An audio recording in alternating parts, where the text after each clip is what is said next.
Itong Hilux natin, unti-unti natin pinapaganda. Ang ating i-upgrade ngayon, napakasimple lang. Yung busina. Kasi ang busina nito, stock pa lang. Paparinig ko sa inyo.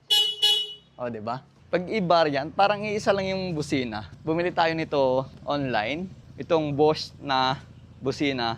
Ang nagandahan dito, bukod sa mura, dalawa na. Bukod sa dalawa, meron pa siyang kasamang relay. Para hindi agad pumutok yung fuse at para lumabas yung quality ng kanyang busina. Kaya meron siyang relay. Papakita ko sa inyo after ng makabit. Ito na siya. Ito yung tsura niya. Napakaganda ng kulay, di ba?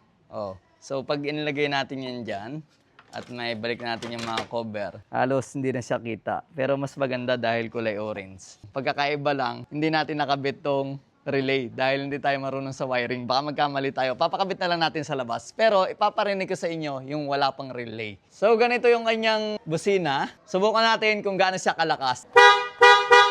O, di ba? Napakaganda. Ayos na ayos, di ba? Wala pa siyang relay. Pero ipapakabit natin sa labas. Hindi naman yan masisira kung ganyan. Pero hindi mo mapapalabas yung pinakamagandang tunog kapag walang relay. And then sa mga gustong umorder, nasa Yellow Basket lang.